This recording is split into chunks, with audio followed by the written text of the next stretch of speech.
Hey, it's Mark Ferguson with Investor More. We're back at the Ocho, which is one of my favorite properties with so much fun stuff. And we have some drama today. Someone said someone broke into one of their garages. We'll talk about that. Of course, there's broken glass everywhere. And then one of the units is now remodeled. So we'll take a look at that. And I want to compare this remodel to another remodel we did. We had the same contractors do it and compare which one looks better now or before. We've had some issues with these contractors recently, so it'll be interesting to see. But the unit looks better. Interesting stuff with the garage. We've had garage issues before. This is a previous video right here.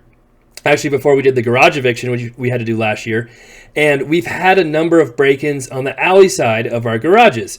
And so we put a camera up, and we also replaced 3 of those garage doors with metal doors. And you can kind of see 2 of those were done in this video. We since did another one. One of the other tenants didn't want his door replaced, so we haven't done that one yet. But there are some spots where people would just cut through the doors, open it up, and get in. So we haven't had any break-ins, any issues with the garages since I put the cameras up, since we've had those new garage doors. So that's been good. But we had a tenant say someone tried to break into their garage over Christmas, and they said someone put a key in there and broke the lock, and they obviously were trying to break in, which seemed really weird to me, why they would put a key in there and try to break in. So I was curious to see what it really looked like. And so here is that garage door today. Now, it was one of the inside garage doors, not on the alley. We haven't had any issues with these.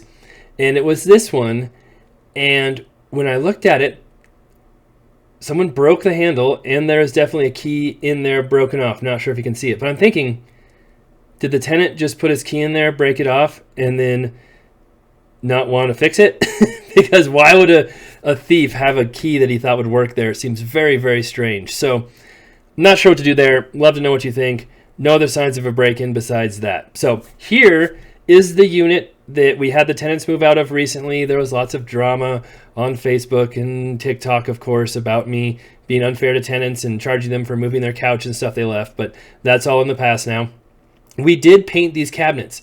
So I was curious, they looked off and they didn't look quite right. And so I have another video we'll show you here in a second of another unit we did this on, and you can tell me what you think on the differences and which one looks better. Now, along with painting the cabinets, of course, we need to clean it.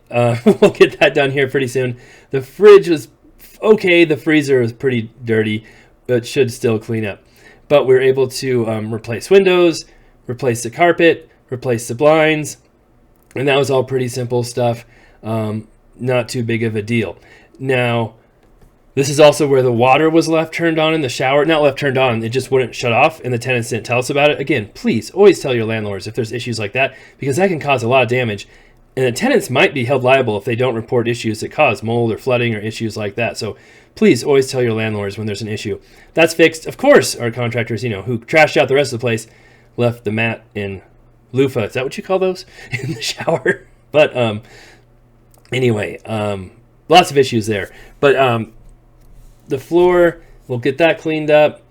Nothing else too exciting in here. More carpet, windows, light fixtures were already done before. We didn't really have to paint in here, so that was good. And then this bathroom is where the ceiling was super duper wet, and I stuck my finger through it before. So we asked them to check that out, make sure obviously it was repaired, which it is repaired, but to see what the problem was. And they said a vent was disconnected, just blowing into the attic. So hopefully that's what it was, and that's all it was, and by connecting that vent, it works. Another slightly lazy thing, that screen is in the closet. That mat is there too. Again, we always want them to trash out everything, not just a few things. But the reason that screen is in the closet is because it goes on the front window where we have an air conditioning unit, and those have been there for a while.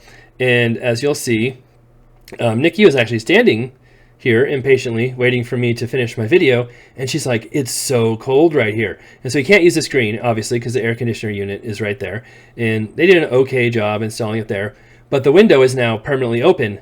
They didn't seal it or do anything. There's like a 1/4 inch gap of just cold air blowing in all the time. So obviously we need to do something there to fix that. That's not very good for energy efficiency, especially with brand new windows, because that window can't ever shut all the way because of that AC. So need to get that fixed.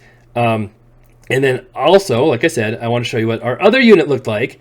This is actually the one where we had the missing tenant, and he was found, and he turned out to be okay, but then left a bunch of stuff, and we had to redo it. This is what the other cabinets looked like. And I was like, wow, I do remember them looking so much better.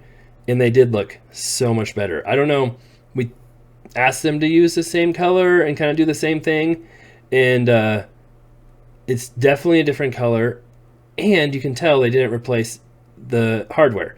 That made a huge difference there. So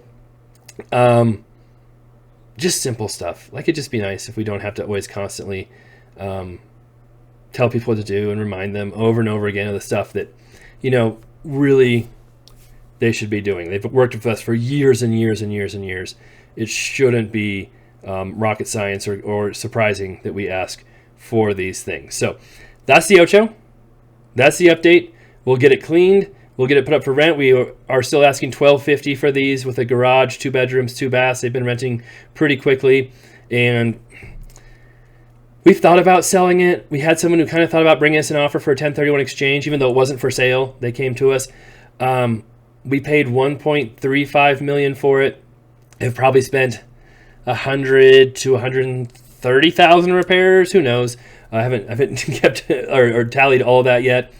And it's probably worth in the $1.7 to $1.8 million range. So it's definitely made some money. It's an okay deal. If interest rates were to drop a bunch, it's probably worth close to 2. So really, I'm not in a big rush to sell it. It does make money. It does cash flow. And for right now, it's been in a lot of interesting stories here. So a lot of drama and content. So I think we'll keep it for now. We'll see what happens. But it's been fairly docile and not too dramatic recently with any evictions or squatters or anything like that. Just minor stuff. So thanks for watching. We'll have updates on this, updates on other flips, rentals, and stuff as well. And I'd love to hear what you think on this one and the remodel and other small issues there. Also, that tenant garage break-in issue, what's going on with that? All right, take care. Be back soon.